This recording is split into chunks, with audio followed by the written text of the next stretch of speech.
సూర్యాపేట దురాజ్పల్లి సమీపంలోని ఇమాంపేట సాంఘిక సంక్షేమ బాలికల కళాశాలలో ఇంటర్మీడియట్ ద్వితీయ సంవత్సరం చదువుతున్న దగ్గుబాటి వైష్ణవి ఆత్మహత్యపై సిట్టింగ్ జడ్జితో సమగ్ర విచారణ జరిపించి దోషులపై చట్టపరమైన చర్యలు తీసుకోవాలని కఠినంగా శిక్షించాలని ధర్మ సమాజ్ ఆధ్వర్యంలో సోమవారం సూర్యాపేట జిల్లా కేంద్రంలోని రైతు బజార్ అంబేద్కర్ విగ్రహం వద్ద నిరసన వ్యక్తం చేశారు. ఈ సందర్భంగా వారు మాట్లాడారు.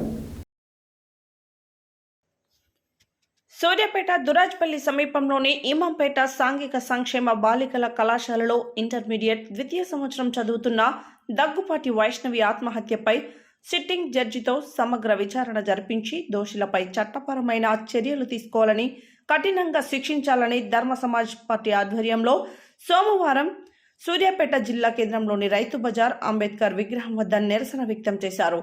ఈ సందర్భంగా వారు మాట్లాడుతూ ఇలాంటి సంఘటన చోటు చేసుకోవడం చాలా బాధాకరమని, హత్య చేసి ఆత్మహత్యగా చిత్రీకరిస్తున్నారని ఆవేదన వ్యక్తం చేశారు.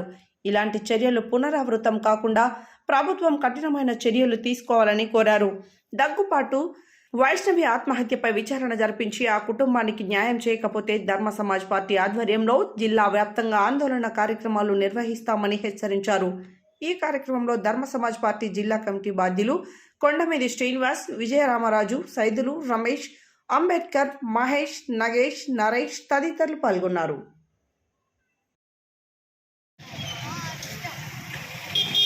శిక్షించాలి దగ్గుబాటి వైష్ణవి మృతి కారణమైన దుండగులను వెంటనే శిక్షించాలి దగ్గుబాటి వైష్ణవి మృతికి కారణమైనటువంటి దుండగులను వెంటనే శిక్షించాలి. We want justice. We want justice. We want justice. We want justice. We want justice. నశించాలి దగ్గుబాటి వైష్ణవి మృతికి కారణమైన దుండగులను వెంటనే శిక్షించాలి దగ్గుబాటి వైష్ణవి మృతికి కారణమైన దుండగులను వెంటనే ఇప్పటి వరకు తెలంగాణ రాష్ట్ర వ్యాప్తంగా ఎంతో మంది పిల్లలు అమాయక పేద ప్రజల పిల్లలే గురుకుల పాఠశాలలో చదువుకుంటున్నారు. కాబట్టి మరి ఈ ప్రభుత్వం విద్య, వైద్యం, ఉపాధి పైన దృష్టి పెట్టకుండా, విద్యార్థులకు కావాల్సినటువంటి వసతులను కల్పించకుండా, మరి అక్కడ ఉన్నటువంటి గురుకుల పాఠశాల సిబ్బంది కూడా వేధిస్తున్నటువంటి సందర్భాలు ఎన్నో మనం కల్లారా చూడడం జరిగింది. మరి ఇప్పటికైనా ఈ కేంద్ర రాష్ట్ర ప్రభుత్వాలు విద్యార్థుల హత్యలకు, ఆత్మహత్యలకు గల కారణాలేంటి అనే విషయాన్ని సిట్టింగ్ జడ్జితోని సమగ్ర విచారణ జరపనట్లయితే ధర్మ సమాజ్ పార్టీ ఆధ్వర్యంలో మేము భారీ ఎత్తున సూర్యాపేట పట్టణ కేంద్రాన్ని దిగ్బంధం చేస్తామని చెప్పి ఈ సందర్భంగా ప్రభుత్వాన్ని హెచ్చరించడం జరుగుతుంది.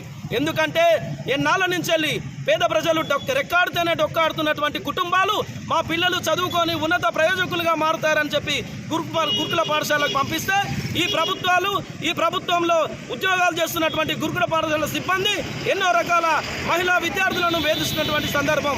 అయినా కానీ ఇప్పటి వరకు ఎవరికి కూడా చట్టపరమైనటువంటి సరైనటువంటి న్యాయం జరగడం లేదు. మరి ధర్మ సమాజ్ పార్టీ ఆధ్వర్యంలో వారికి న్యాయ విచారణ జరగనట్లయితే మొత్తం పట్టణ కేంద్రాన్ని దిగ్బంధం చేస్తూ రాష్ట్ర వ్యాప్తంగా నిరసన కార్యక్రమానికి పిలుపునిస్తామని తెలియజేస్తూ మరి ఈ కార్యక్రమం వచ్చినటువంటి మీడియా మిత్రులందరికీ జై భీమ్, జై భారత రాజ్యాంగం, జై కాన్సీరామ్. ఈరోజు సూర్యాపేట జిల్లాలో ఒక అమానుషమైన సంఘటన జరిగిపోయింది. దళిత విద్యార్థిని అయిన దగ్గుబాటి వైష్ణవి ఈరోజు గురుకుల పాఠశాల, ఇమాంపేట గురుకుల పాఠశాలలో మరణించడం అనేది జరిగింది. మరి ఈ మరణం వెనక ఉన్న కారణాలేంటి, అసలు ఎందుకు ఆ అమ్మాయి ఆత్మహత్య చేసుకోవాల్సి వచ్చిందనే విషయాన్ని మనం వెంటనే దీని మీద విచారణ జరిపించాలి. యాక్చువల్గా ఇది ఆత్మహత్య అని చెప్పేసి అంటున్నారు, కానీ ఆత్మహత్య కాదు, ఇది హత్యగా మేము ధర్మ సమాజ్ పార్టీ హత్యగా భావిస్తూ మేము దీన్ని ఖండిస్తున్నాం. వెంటనే ఈ హత్య పైన సమగ్ర విచారణ చేపట్టాలి. అదేవిధంగా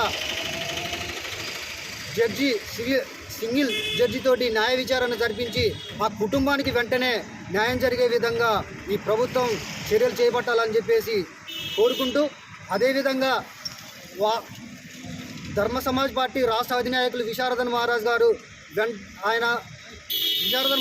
యొక్క ఆదేశాల మేరకు మేము దగ్గుబాటి వైష్ణవికి కానీ న్యాయం జరగకపోతే రాష్ట్రంలో పెద్ద మొత్తంలో మేము భారీ బహిరంగ ధర్నాన్ని చేపట్టబోతాం. ఎందుకంటే ఆ అమ్మాయికి న్యాయం జరిగేంత వరకు కూడా ధర్మ సమాజ్ పార్టీ ఆధ్వర్యంలో రాష్ట్ర వ్యాప్తంగా మేము ధర్నా కార్యక్రమాలు